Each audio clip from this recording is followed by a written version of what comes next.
with the Northeast Four-County Regional Planning and Development Agency. She's got broad experience with environmental planning and watersheds in general. Our other speaker is Stephanie Dybel, and she's an environmental scientist also with broad experience in water quality management. She's currently employed by Summit Soil and Water as a watershed coordinator for them. So with that, I wanted to let you know that we will take questions and comments throughout the program, but they'll be addressed at the end of the program. Please submit those through the chat feature of the Zoom call, and I'll be monitoring that to see if there's any issues or problems, but expect that your comments or questions will be addressed right at the very end. So thank you. With that, I will let Maya get started. Thank you, Marty, and thank you, Sarah. I want to give you a little bit of perspective. Stephanie and I both work in Northeast Ohio. There's a lot of developed land and forest and some ag, so that's our perspective. The Lake Erie and Ohio River Basin divide runs right through our area, and we've recently had the opportunity to work on a lakes management plan for the Portage Lakes, which really drove home how connected these systems are and how you need to address them in that way. So that's really what we want to share with you. So the purpose is to present an integrated view of management and problem solving in a lake watershed system, and the example is the Portage Lakes. So we'll first kind of introduce you a bit to the system, then we'll look at how we are building understanding of problems and causes and sources and how you can approach them for the watershed, and then we'll go back to the lakes, and then we'll wrap it up. The Portage Lakes are in the headwaters of the upper Tuscarawas River watershed. The Tuscarawas begins in Hartville to the southeast and then goes into the Long Lake and back out. The lakes began as a few individual natural lakes, but then during the canal era, they were impounded and connected to form feeder lakes for the canal. The dams that are controlling the lakes are a legacy of that, and they're now used for flood control. And then up at the Portage statue there, they're used to divert water from the lakes, from the Tuscarawas River, up to the Lake Erie Basin via the canal to offset water that Akron sells out of the Lake Erie Basin.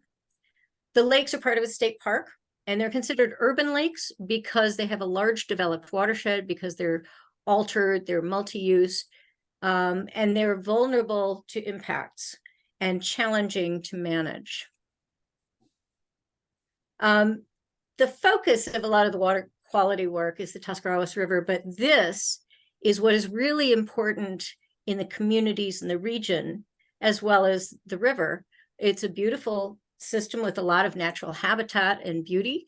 It offers outdoor recreation opportunities with over 300,000 visitors per year, boaters and anglers and swimmers. It's the center of a lake-centered community and offers quality of life to the surrounding area. So for these and many other reasons, protecting the lake health and the water quality and the habitats is essential to the uses and the users, but also to those folks downstream. We became involved a few years ago, and it became clear that these urban lakes are getting impacted by the urban watershed because there's dense growth of vegetation in some of the shallow areas, and it impedes use. And people and even staff, people working on the lakes would get frustrated. And the mantra was, somebody's got to clear those weeds out. We heard that, and ODNR heard it many, many times. Somebody's got to do something, just do something. So people would just do something. And sometimes it would be they'd find a chemical on the internet or at the hardware store, or a tool in their shed, literal or virtual. And they would just try different approaches haphazardly, which is actually can harm the system. So Ohio EPA Northeast District asked NEFCO to help solve the problem, do studies, come up with some recommendations to address the so-called weeds safely and not in a piecemeal way. It should be a balanced approach and protect lake health and lake uses. So, you know, you get started on a project, and the first steps that are in some of these guidelines, the North American Lake Management Society, this is sort of loosely based on it. First steps, you get help, you understand the system, the conditions and the processes, and also the people part of the system, and you define the problem. And it sounds so linear when you write it down. First, and very importantly, is get help. These water management problems involve a lot of very technical aspects, and a lot of creative thinking is needed. So and one person doesn't have the knowledge or the tools to do it alone. You need a diverse group of partners that can provide the expertise, and also local perspectives, so that you can build a shared understanding of the conditions, the priorities, approaches, impacts, and then they can help with the problem solving and share resources and joint projects. We really needed to bring in technical expertise because no one in our group and working on the lakes was actually working as a limnologist, so we did not have that context. We were fortunate to have 3 from 3 different organizations helping us out, including Marty. But we also brought in people who are influencing the water. So the stormwater and erosion control, the communities, habitat protection, the parks, the health district, the wastewater management, land use, and then people who have the real perspective of living and boating and working on the lakes. So the residents and the boaters and the anglers and so on. The more diverse the group, the more information you can bring to the table and the better understanding you'll have, plus more options for addressing the problem. All right, this rather busy graphic shows a very important concept. When we're talking about lakes, one of the first things in understanding the system is understanding the productivity or the trophic status. Productivity is basically biomass, so and driven by nutrients. So in the little water drop up top, there's phytoplankton, the microscopic photosynthesizers, and then also the macrophytes, the larger algae and rooted plants and floating plants, and then the fish and other animals that live on them. That's all part of the productivity. Eutrophication, you hear about eutrophic lakes. It's the aging of lakes. It's a natural process because over time, nutrients are washed in, they are used to generate growth, they are stored in the organisms, and then when the organisms decay, the nutrients are released and are available again for more growth. And meanwhile, more is washing in from the watershed. As the nutrients build up over time, the productivity increases. The lake goes from, on the bottom here, from oligotrophic in the ideal situation. It starts off maybe as an oligotrophic, low nutrient, low productivity lake. This is Yellowstone Lake. And over time, the nutrients build up because they're coming in and they're being recycled. And eventually the lake becomes very, very enriched. And instead of having low productivity, it actually has almost too dense nuisance productivity. And if you keep going beyond that, then you end up where the nutrients overwhelm the system and the phytoplankton and cyanobacteria can take over and turn it into a harmful algal bloom dominated system. And that's really hard to walk back from. The time frame, typically in a very pristine or a large lake, going from oligotrophy to eutrophy may take centuries or millennia. In an urban setting, it takes maybe years to decades. And here's where the Portage Lakes are, based on very limited monitoring data that we had. Except for one, most of them are smack in the middle of the eutrophy, the eutrophic zone, which means they're over-enriched. They generate a lot of vegetation. The fishery is not cold water fisheries, it's bass. And it's instructive and cautionary. Now we understand why there's so much vegetation, and we also want to avoid tipping the system further toward that kind of dangerous area with the harmful algal blooms. And the angler that you're seeing is fishing in the middle of the dense growth, and he is in fact fishing for bass. We came to understand through lots and lots of discussions with our partners, we came to understand how complex and interconnected this system is.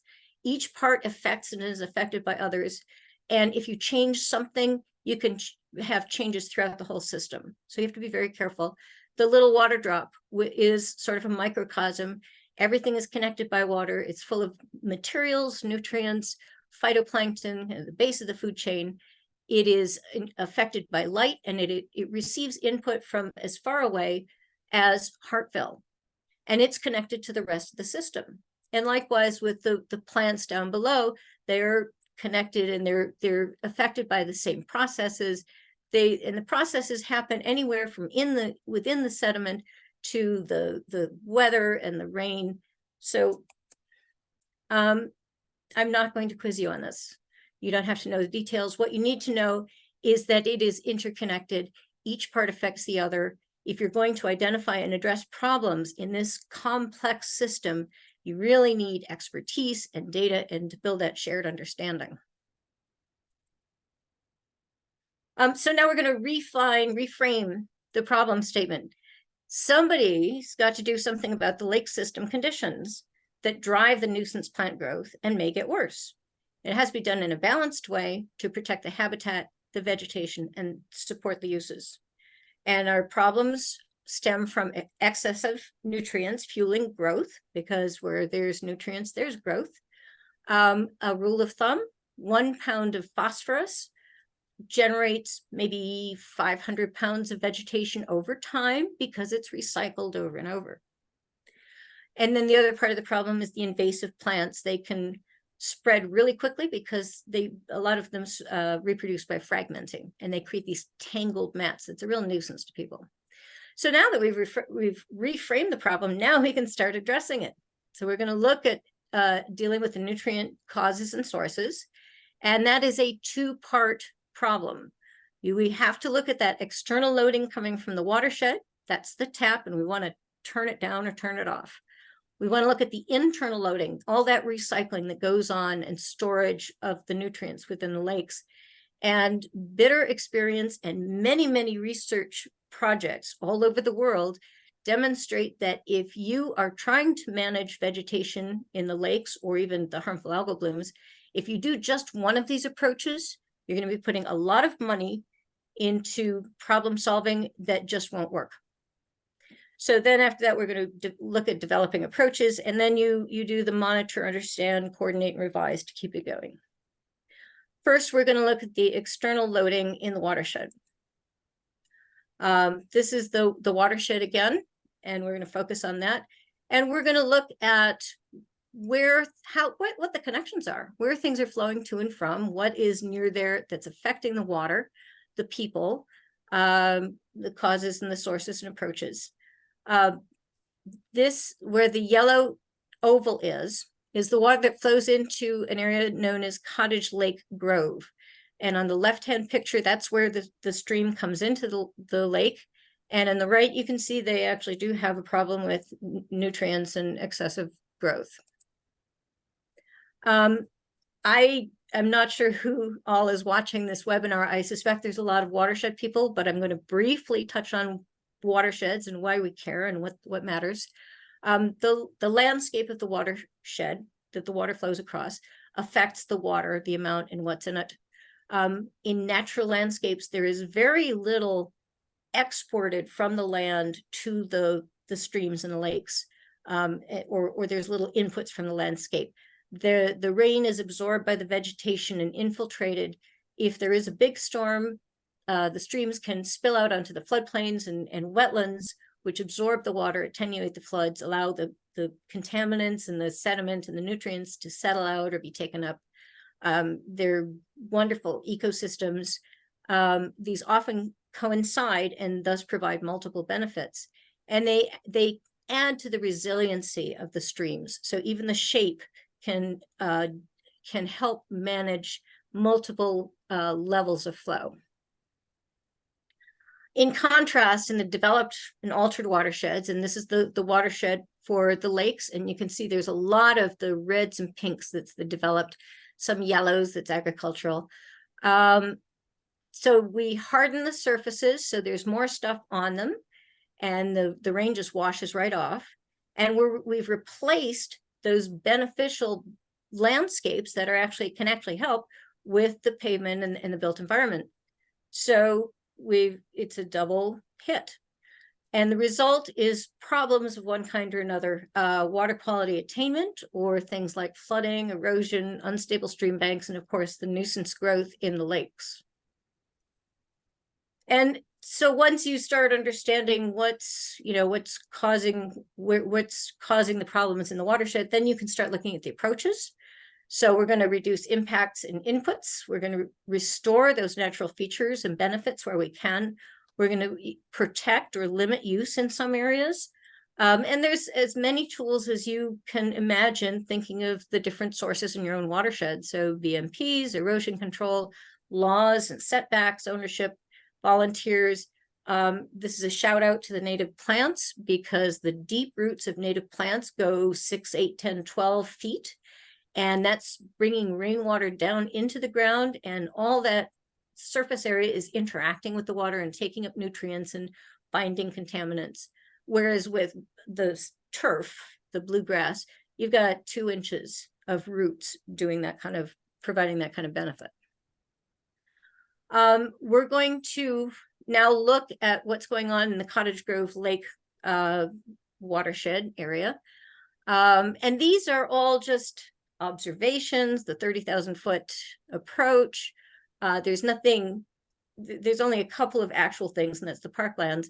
Everything else is kind of conceptual. So in one area number 1, there's a lot of small parcels, a lot of older houses. It's unsewered, so it raises the idea that there could potentially be discharging septic systems, either because they're old or not working well, or because the replacement was an NPDES discharging system. In either case, they'll release about 4 pounds of phosphorus per household per year. And if you multiply that times the 500 pounds of vegetation per pound of phosphorus, you end up with a new ton of vegetation per household per year from those discharging systems. This is not a problem you go into lightly. You have to work with the community, and you have to work with the health department and the wastewater management areas to at least get the conversation started and be aware that it might be contributing issues. In the numbers 2, those are all streams that are within parks. So it's a great setting for either restoring or protecting streams in public ownership. Number 3 is a wetland area that surrounds a stream in a very densely developed area. The wetland is really not in great shape, but it's providing a lot of benefits to the stream. And this is the type of case, hypothetically, where one could work with the property owner, and maybe they'd be open to having an easement put on there and get some work done. Number 4 is the commercial area. It's pretty typical, big box, shopping plazas, lots of hard surfaces, old stormwater management systems that maybe aren't doing their job, not a lot of green infrastructure, a lot of stuff washing off the pavement. And then number 5 is a developing area where there was clearly some erosion and sedimentation issues. All these are affecting our little lake. All these offer opportunities to come up with some projects that might improve the conditions in the lake and elsewhere. The next part of the discussion, we'll start with Cottage Grove and talk about going from concept to project specific. All right, thanks, Maya. I'm going to jump over here, grab my screen. All right, let's share. All right. And there we go. All right. So as Maya said, she kind of described a few different areas within the Cottage Grove watershed. And so we're going to take a closer look at a project in one of those number 2 areas that were located in a park. And this project was completed, I was going to say a few years ago, but in reality, it's almost like 20 some years, dang near 20 years. So this is kind of your classic watershed story. So if you look at our watershed here draining into the Cottage Grove Lake, we'll see that we have about 3 3/4 square miles draining into the lake, and it consists of mostly developed urban land. So the area with the purple rain cloud, they're experiencing, or did experience, immense flooding, right? So how immense, you ask? Well, let's just say that these homes are not supposed to have a waterfront view. So the problem here is rather obvious, right? There's flooding beyond what anyone can reasonably tolerate. So now we're going to take a closer look at the watershed. We're going to focus in a little bit on that area where that purple rain cloud exists. So this area, according to Stream Stats, is roughly 0.5 square miles of drainage area, or it's roughly 14% of that original Cottage Grove Lake watershed. And this watershed has about 91% developed urban land. So having that much of the landscape already under hardscape doesn't leave much room for us to implement projects to offset that flooding. Though there is something that kind of stands out, and it's this large stream segment that runs through this watershed. Now, full disclosure, that stream segment circled there in the red wasn't always there. Actually, back in 2007, when that immense flooding was happening, shown in those photos on the previous slides, there was no open stream channel there. So sometime around, sometime between like the 1970s and 1982, someone had a thought to enclose a natural stream in order to create a recreational park atmosphere. So they may have thought to themselves, hey, it's just one stream we're enclosing. Look what we're going to gain by adding these baseball fields. Or perhaps they said, well, the water in that stream doesn't really move. It's just a mosquito breeding ground. Baseball fields will better serve our community. Does that narrative sound a little bit familiar to you guys in the room? So this decision to replace the natural stream channel with baseball fields ultimately eliminated the opportunity for that natural stream channel to go out of bank during those heavy rain events, where those floodwaters would have normally offloaded and soaked into the landscape surrounding the stream. So without that connection to the riparian and floodplain areas, the floodwaters found their way onto the roadway and into the yards and basements of the neighboring homes. That increase in floodwaters also caused damage to the natural channel areas downstream due to the increase in runoff velocities and volume. So the effects of that decision and others like it within the watershed over the next 25 to 35 years were reflected in the 2010 Water Quality Assessment Status for the Portage Lakes watershed. So this report, unfortunately, concluded that the overall status of the water body is impaired, right? Meaning that the watershed is not meeting the various designated use standards. And because of this report and others like it that are still being developed today, we're really seeing how these isolated, air quote, harmless decisions are compounding, and how what seems like an isolated project or idea or impact is actually interconnected and part of a larger, more complex network, for better or for worse. So if we go back to our Cottage Grove project, right, where our stream was buried underground for over 25 years, and we brought that back to the surface. The goal of that project was to daylight the stream to eliminate flooding. Check mark, they definitely did that. The flooding in the area has not returned, and the stream and riparian area look really beautiful. So this project isn't just a daylighting stream project. It was a flood attenuation project, an aquatic habitat restoration project, stream bank stabilization project for those areas downstream.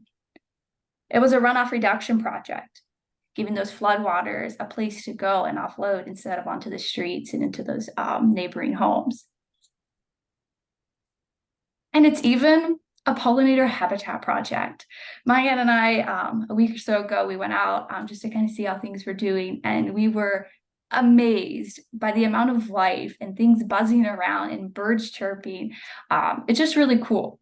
And so from this one project, we can see that interconnected value of stabilizing or restoring just one section of stream. So we managed something in the external realm, right, in our watershed, and we also provided internal lake process benefits and other external benefits, again, like the pollinator habitat that maybe, people really didn't quite imagine would be that. So this project really helps us understand how solving one problem may create a new problem somewhere else, or maybe worsen a problem that's already existing. It also helps capture how the effects of our decisions may not be felt immediately. When that stream was first piped, those around at the time thought they were doing a good thing, right? Remember the problem they were trying to solve. They wanted to increase the recreational areas, which was of value to them at the time, more so than the benefits that stream was providing. So I think this brings us to a really important conclusion. When we look at our watershed, we have to be mindful that we don't get too narrowly focused on our hotspot areas and finding solutions to just address the problem at hand. And we have to be especially mindful of our viewpoint lens. So what do I mean by that? So let's work through an example of a narrow focused management of, we'll do a lake system. So let's take a moment to imagine what that lake system would look like if the only use it supported was fishing. So imagine the shoreline. There might be tons of native vegetation helping to hold the shoreline in place. There's shallow areas within the lake that are full of aquatic vegetation, providing places for fish to hide, feed, and reproduce. You may also notice things like fishing line, tackle, and bobbers, maybe stuck in the trees or other shoreline vegetation. On the lake itself, you may see a lot of boats, maybe even some oil trash on the water surface. Now, say you're just visiting the lake, this lake that we just imagined, because you find being next to the water is very peaceful and serene. And you start to walk towards the water's edge, only to find out that you can't see the water because the shoreline vegetation is too thick. Or you can't put your toes into the water without having to push through a bunch of tall grass. So what we realize here in this example is that the ideal state of the lake for anglers may not be the ideal lake setting for another user, and vice versa. So if we choose to manage actions to support one use, we're potentially impeding another. And it's important to acknowledge that neither of these ideal settings are right or wrong. They're just different. And they represent the different perspectives, the different wants, different expectations of what the lake can and should be. And so the same conflict, the same struggling of competing uses exists all over the watershed. Some people think our natural areas should be protected, while others think that wetlands should just be filled and the land should be used for maybe parking or some other form of development. Some people want to see nicely mowed, pristine park areas, and others want a lot of shopping or restaurants to eat at. So when we think about watershed management, and we have titles like watershed manager, we think it's up to that designated watershed manager to manage the watershed. But in reality, those managing the watersheds are the MS4 permit holders. It's the people working and living in the cities, villages, townships, and counties that are making the land use decisions, deciding what type of development can go where and how the land use can change. And it's the actions of those living and visiting the watershed that can have an effect on the water quality. So as watershed managers, we're working in this area where all of these three realms exist. We're trying to understand and figure out how we can strike a balance between the environment, the economy, and societal needs. So if you remember what Maya had said earlier, we can't know it all, and we certainly can't do it all. So as a watershed manager, we really become jacks of all trades and the master of bringing everyone together. And the tool that we can use for that integrated watershed management plan becomes so valuable, because this is the tool that really brings everybody in the room to have the conversation about how to best manage the watershed. And so managing a watershed, it can happen at various levels. The super popular one is the HUC 12 level, and that is with your NPSIS plan. But ultimately, no matter what level of watershed management you're doing, the framework is the same. And the same is true for managing various water resources. So a few moments ago, Maya had gone over the components that made up a water resource management plan, or in our case, a lake management plan for the Portage Lakes. And since HUC 12s are a very popular watershed management level to develop watershed management plans at, I thought it would be neat to kind of compare the different NPSIS, which is your non-point source implementation strategy. So I'd like to kind of compare those chapters and what's in them to the general lake management plan framework that Maya described earlier. And as you can see on the screen, there's a lot of overlap. So as one begins to kind of work through developing a watershed plan, they inevitably start identifying who the stakeholders are, who those individuals are that can benefit from the plan, and ultimately help with the plan development. We start to pull information about the physical and natural features, land use, and protection areas. We're including references to existing TMDLs, biological trends, pollutant causes and sources. And this allows us to understand the system and the existing water quality conditions. It also allows us to start defining the problem, and we begin to define why our watershed is in partial or non-attainment, or what may be threatening that full attainment status. This then allows us to identify the causes and sources of impairment and develop goals and objectives to reduce or eliminate those sources of impairment. And to do that, we come up with projects, which again help meet our goals and objectives. So a lot of similarity depending on what water resource you're managing and at what level you're managing it. And ultimately, these watershed management plans, again, at any level, allow us to hit these narrow focus goals while ensuring we're not screwing up the big picture, right? So just as when you're working on a jigsaw puzzle and you realize when you're getting ready to put that last piece in and it's missing, you get really bummed out. Same thing can happen with watershed management. And that, again, points back to that key of getting all the players, all the managers in the room when you go to bring these watershed management plans to fruition. Because you really do need all the pieces working together, or you won't end up with that beautiful photo on the box.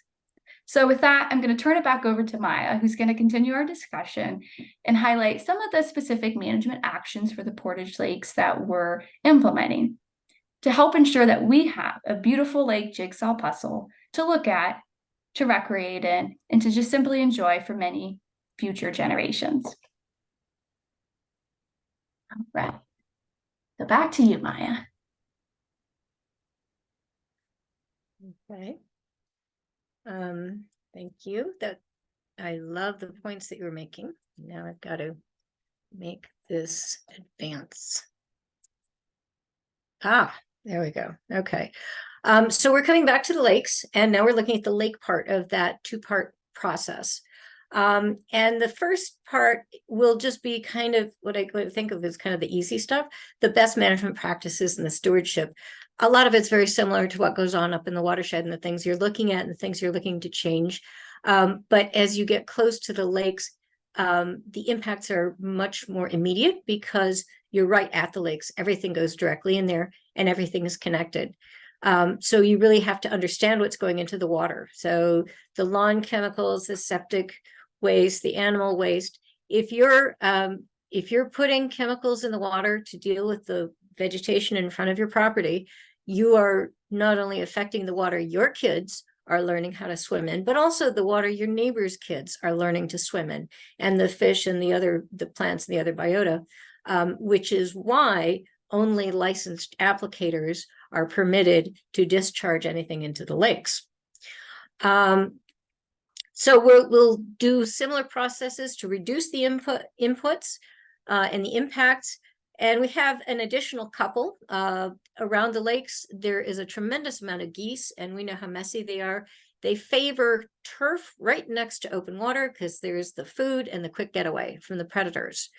And then the other one is how easily those invasives spread just through fragments. If you cut through an area of invasive plants, then you're transporting it all over the place.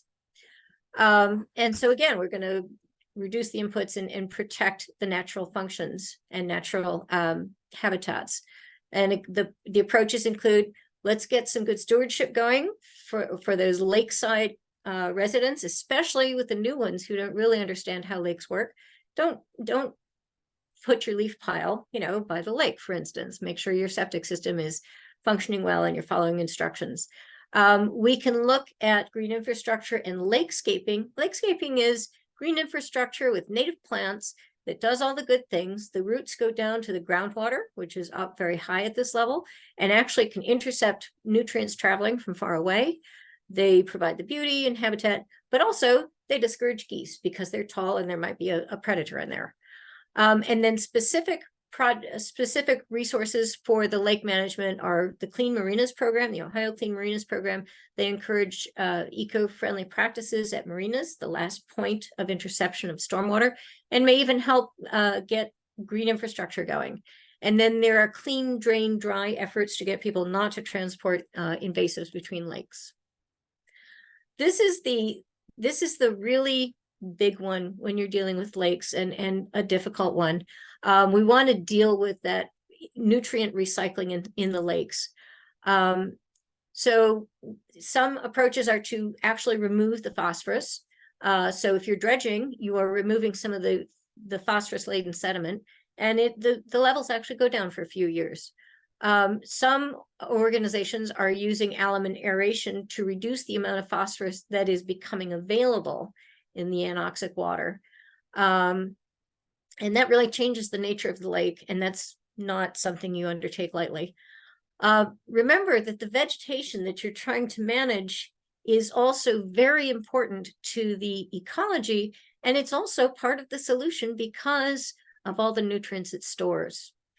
So some approaches look at working with the vegetation. So over in Indian Lake, which is a very large, very overgrown lake, they're using many harvesters to pull the vegetation out of the water. They cut it, it's like a big lawnmower. They cut it off a couple feet down and remove that vegetation and then compost it out of the reach of the water. There's a lot of logistical problems involved with this, especially with the portage lakes, with all the dams and everything, and you need a place to offload. And if they're invasives, you're going to be transporting them. And if you're sharing a harvester and you go into an infested water, you're going to be bringing the invasives back home to your own lake. And then you can also manage the vegetation in the lake to reduce the nuisance and protect the benefits. When you start working in the lake like this, this is nothing for amateurs. You're messing with an ecosystem, an interconnected system. You really, really need the expertise of the limnologists to help understand the impacts, and you need the monitoring data. So what we'll be looking at next is the part where we manage the vegetation and reduce the nuisance. This is North Reservoir a couple of years ago. It's the shallowest and most eutrophic of the lakes.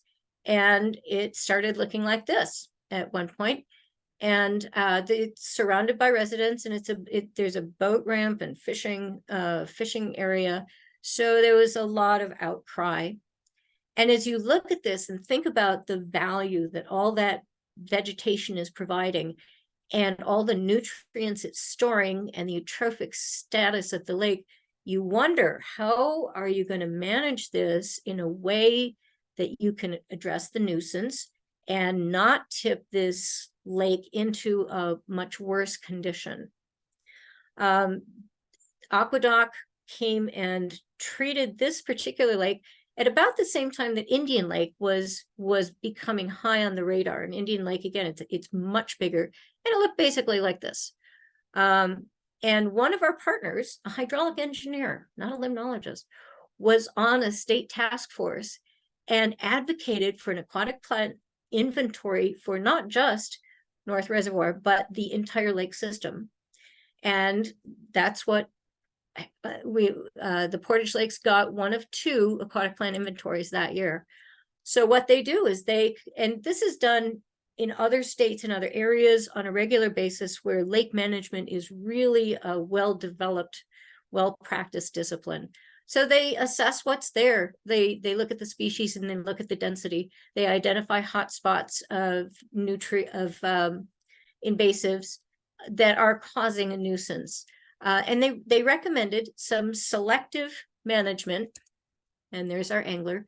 They recommended some selective management of the invasive species and leaving most of the vegetation intact elsewhere to do all that good work that it does.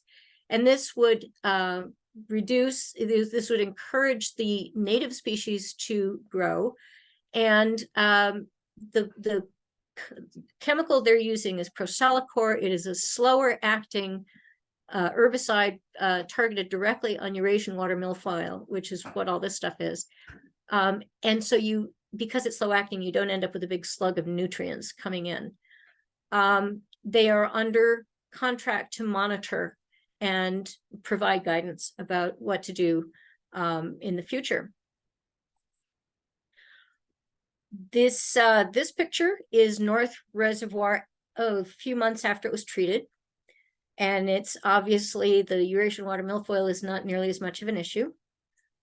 And this is what Long Lake, where the angler is, looked like just a few weeks after the treatment. It's on its way, and there's some other species. This is brand new. This is all, current as of this year. We don't actually know where this is going, but it's being monitored. It will be reassessed, and it's a very good start. One of the last points of our problem statement that we needed to address was somebody has to manage the conditions in the lake. And so what we ended up doing together, but I pulled it together myself with input from the partners, a tremendous amount, was to develop an integrated lakes management plan.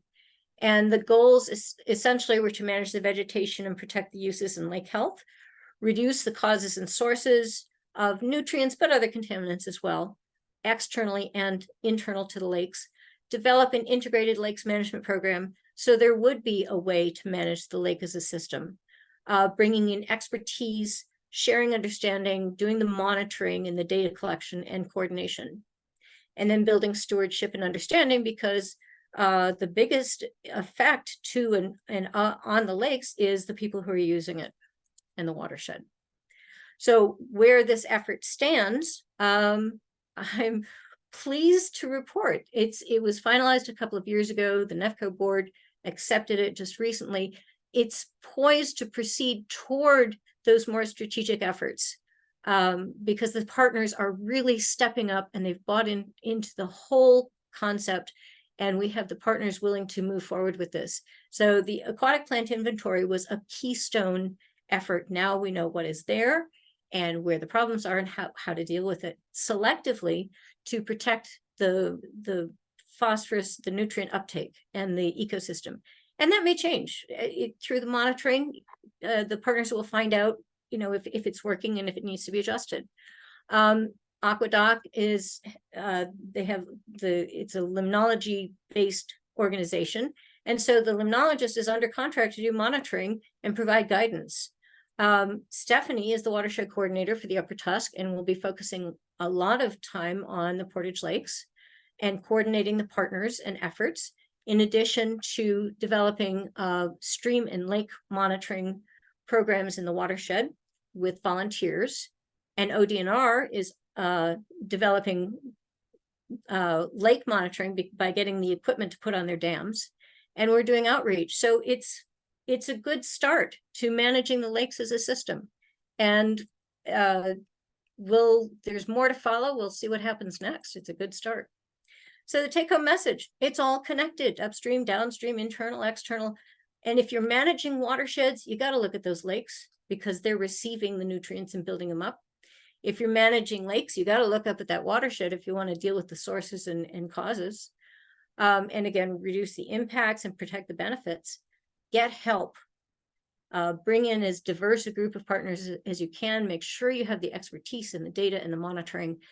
Coordinate and collaborate so that you get the richness of the discussion, and everyone can build their shared expertise and provide their priorities and help with the implementation.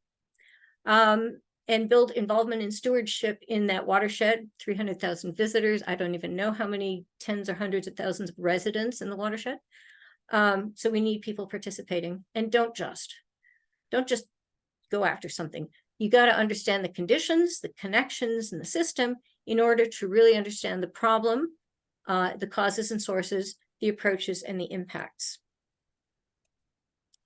So Stephanie, I'm going to give you the last word. Yes, thanks, Maya. Yeah, so hopefully now, after our presentation, we all kind of have this better understanding of the interconnections between our lakes, streams, and watersheds, and how their values extend well beyond the individual specialized disciplines and management actions. So we'd like to end with this statement and ask that we all think about the impact of a simple statement. It's just, and insert whatever water feature management decision you want in there. Because when it's said by everyone in the watershed, is it really just that, right? Like, is it just one stream being culverted until all of our channels, our natural stream channels, are piped? It's just one wetland being impacted until houses are flooded and roadways are underwater. It's just some aquatic vegetation we're removing until the harmful algal bloom shows up.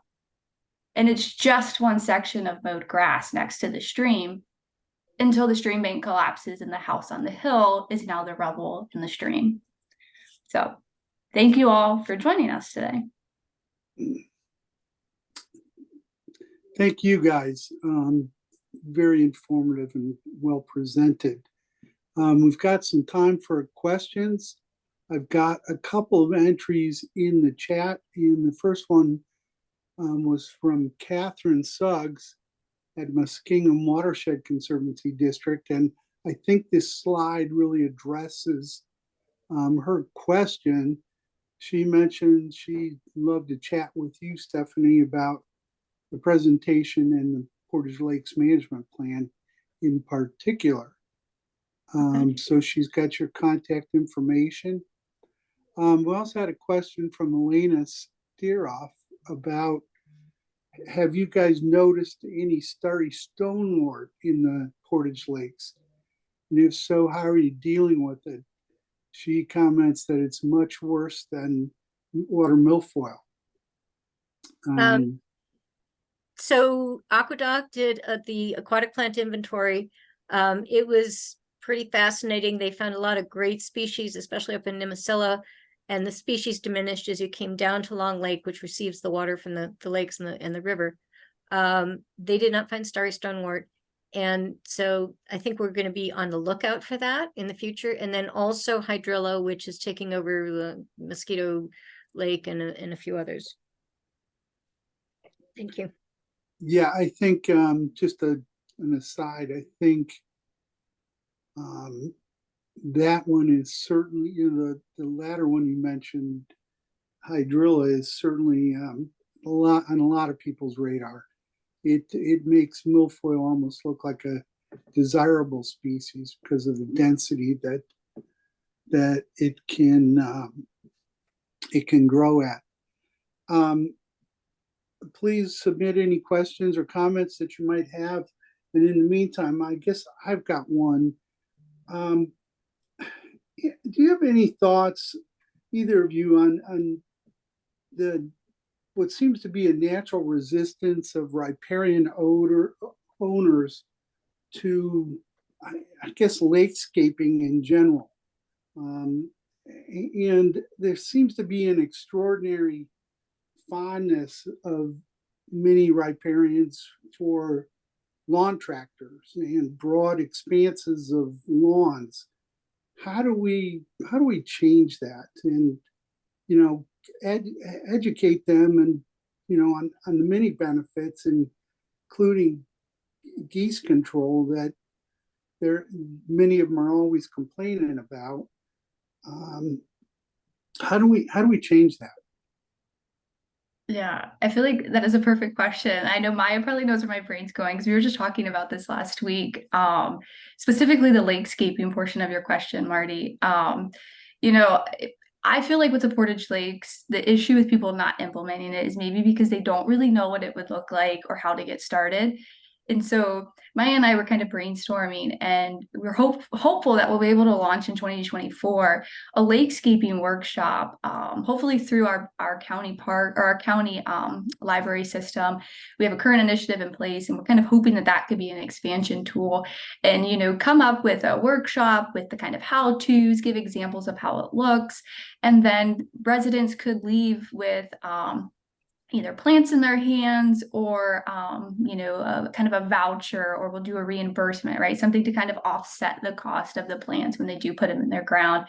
And we're talking to hopefully to connect with ODNR and the park system and do a demonstration lakescaping on the waterfront, so people can actually start to see, like, what does this really look like? Because something that somebody has envisioned, right? We talked about that earlier. In their one mind, they might picture it as like really wild and really kind of overgrown look, and some people may like that, but others may want something a little bit more manicured, a little bit more pristine. So, like, how do we find that balance and make sure at the end of the day we're protecting those shorelines? So that's at least something we have kind of cooking in the pot, hopefully for 2024, regarding the lakescaping specifically. Maya, do you have anything to kind of add?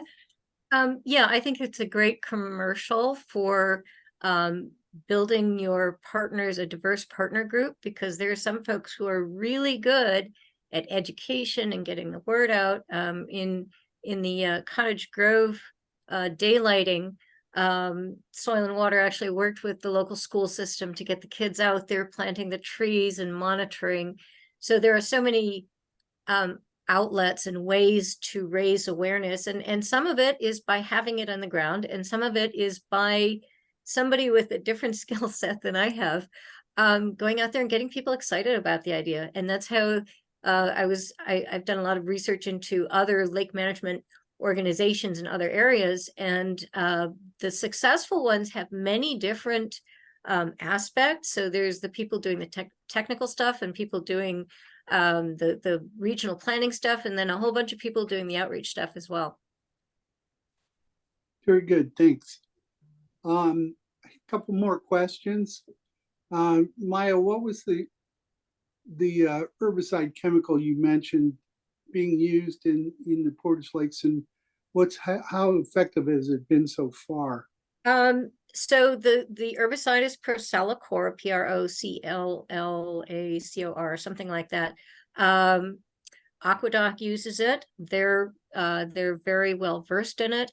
They chose it because it's very effective at controlling milfoil and pretty much nothing else, and because of its because it takes so long to kill everything off, you don't get the slug of nutrients.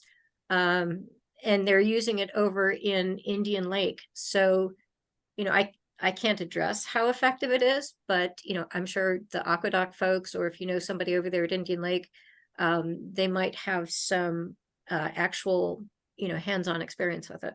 But so far it comes well recommended. I guess with that's the last of the questions. There's been some compliments, and I'd look for one, would like to thank you both as Holmes board members and friends for agreeing to put on this presentation. And I think with that, we've kind of come to the end of it. So everyone have a great afternoon. Sounds great. Yeah. See everyone. Thank you.